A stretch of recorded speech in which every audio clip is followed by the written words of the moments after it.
এদিকে বিহারের পর কি বাংলা বিএলওদের ট্রেনিং ঘিরে জল্পনা তৈরি হয়েছে। কলকাতা সহ জেলায় জেলায় বিএলওদের ট্রেনিং, সেই ট্রেনিং চলছে ভিডিও কনফারেন্সে মুখ্য নির্বাচনী আধিকারিক।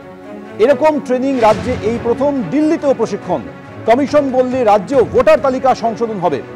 বাংলাতেও ভোটার তালিকায় সংশোধন জল্পনায় মন্তব্য করেছেন চিফ ইলেকশন অফিসার। বিহারের পর কি বাংলা, এই প্রশ্ন উঠছে তার কারণ বিএলওদের ট্রেনিং ঘিরে জল্পনা তৈরি হয়েছে। কলকাতা সহ জেলায় জেলায় বিএলওদের ট্রেনিং চলছে ভিডিও কনফারেন্সে মুখ্য নির্বাচনী আধিকারিক। এ বিষয়ে বিস্তারিত বলবেন আমাদের প্রতিনিধি রুমা পাল।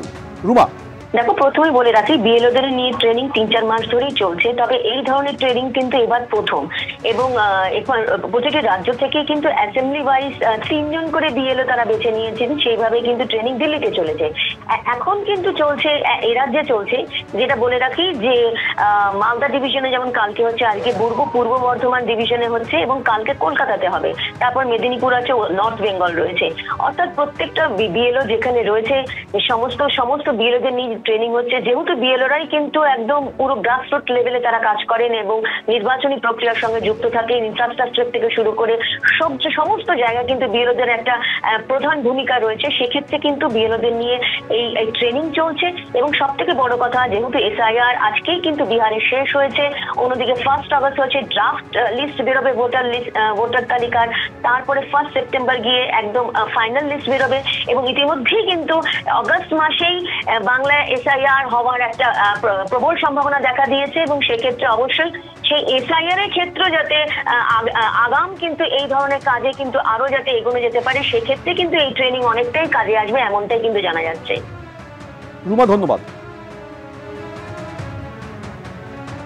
এটা তো ইসিআই ডিসিশন নিয়েছে এই ট্রেনিং করার জন্য, আগে কোনোদিন ট্রেনিং হয়নি। এবার ইসিআই একটা বড় ইনস্টিটিউট আছে দিল্লিতে, IIIDEM, ওখানে প্রত্যেক কনস্টিটুয়েন্সি যে আছে ওখান থেকে 3 বিএলও গোটা কান্ট্রি থেকে ওখানে যাচ্ছে আর ট্রেনিং হচ্ছে। আর তারপরে প্রত্যেক স্টেটে বাকি বিএলও ট্রেনিং করার জন্য ইসিআই ইনস্ট্রাকশন দিয়েছে। ওদেরকে জানা উচিত আছে কি ওদের কি কাজ আছে, ওদের স্ট্যাচুটরি ফাংশনস কি আছে।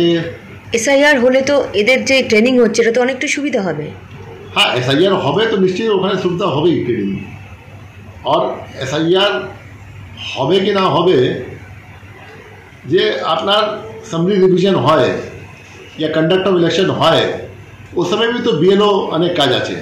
এখন অবধি আপনি কাদের সাথে ভিসি করলেন ট্রেনিংয়ের ব্যাপারে? গতকাল যেটা আছে মালদাতে হয়েছিল, ট্রেনিং হয়েছিল, আর আজকে হলো পূর্ব বর্ধমানে, আর কালকে কলকাতাতে ট্রেনিং আছে। परसों दिन যেটা আছে মিদনাপুরে ট্রেনিং আছে, আর 28 তারিখে জলপাইগুড়ি ট্রেনিং আছে। গোটা স্টেট কভার হয়ে যাবে।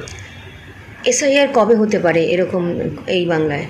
দেখো, এসআইআর তো আমরা ডিসাইড করবো না, আমাদের ইতিহার মধ্যে নেই।